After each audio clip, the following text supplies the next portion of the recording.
Setyembre 21, 2012, sa isang lumang kumbento sa Albay, natagpuan ang bangkay ni Jerome Jacinto, 22 taong gulang, isang sakristan na matagal nang naglilingkod sa simbahan. Nakahandusay siya sa sahig ng bodega, sa likod ng kumbento, may malubhang tama sa ulo. Walang senyales ng pagnanakaw o sa pilitang pagpasok. Isang katahimikang puno ng tanong ang naiwan sa lugar. Gumulantang ang balita sa buong parokya. Kilala si Jerome bilang tahimik, magalang at maaasahan. Isang kabataang halos sa simbahan na lumaki. Kaya't ang kanyang pagkamatay sa mismong lugar na itinuring niyang tahanan ay naging isang mabigat na misteryo.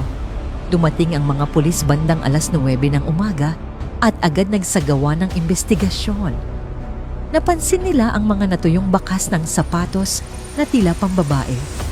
Sa pagsusuri sa katawan, isang mahalagang ebidensya ang lumitaw, fingerprint ni Sister Veronica Alcaraz, 29 anyos, isang madre na huling nakitang kasama ni Jerome bago ito nawala. Si Sister Veronica ay matagal nang kilala sa simbahan. Pumasok siya sa kumbento sa murang edad. Tumakas mula sa isang tahanang puno ng sigawan at karahasan. Sa simbahan niya natagpuan ang katahimikan at doon rin niya inalay ang sarili hanggang sa tuluyang manumpa ng celibacy bilang isang ganap na madre. Masipag, disiplinado at mabilis pagkatiwalaan, inatasan siyang mga siwa sa mga sakristan, kabilang sina Jerome at Elijah Castillo.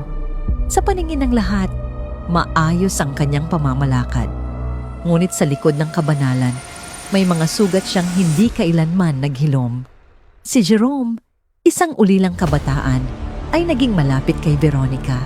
Nagsimula sa payo at gabay hanggang sa mauwi sa mga pag-uusap na personal at damdaming hindi dapat umusbong. Hanggang sa dumating si Elijah at ang parehong ugnayan ay muling naulit. Hindi na malaya ni Veronica na sabay niyang nilalaro ang apoy, namamangka sa dalawang ilog.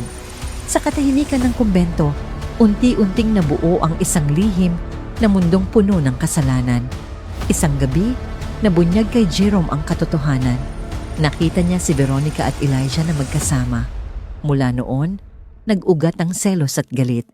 Nang makumpirma niyang hindi siya nag-iisa, hinarap niya ang madre at nagbanta na isisiwalat ang lahat. Nagkasundo silang mag-usap sa lumang bodega. Doon, sa gitna ng mainit na pagtatalo, itinulak ni Veronica si Jerome. Nawalan ito ng balanse at tumama ang ulo sa matigas na mesa. Nangisay ang binata at sa halip na humingi ng tulong, nanaig ang takot. Hinayaan niyang mamatay si Jerome. Ilang araw ang lumipas bago matagpuan ang bangkay. Mabilis na itinuro ng ebidensya si Sister Veronica. Sa unay na nahimik siya, hawak ang rosaryo, tila nagdarasal, ngunit hindi na maitago ang katotohanan. Lumantad si Elijah, dala ng konsensya. Inamin niya ang kanilang lihim na relasyon at pinatibay ng mga mensahe sa cellphone ni Jerome ang motibo ng krimen. Sa korte, iginiit ni Veronica na hindi niya sinadya ang lahat, ngunit sa mata ng batas, malinaw ang resulta: homicide. 15 taong pagkakakulong. Tuluyan siyang tinanggal sa paglilingkod ng simbahan. Ang kaso ay nag-iwan ng malalim na sugat sa parokya. Isang paalala na ang kahinaan ay hindi namimili ng kasuotan. Mapakaraniwan mang tao o alagad ng pananampalataya, walang lihim ang hindi nahahayag. At sa bawat kandilang muling sisindihan sa kumbento, naroon ang paalala. Ang tunay na kabanalan ay hindi nasusukat sa suot, kundi sa dalisay na puso at katapatan ng kaluluwa.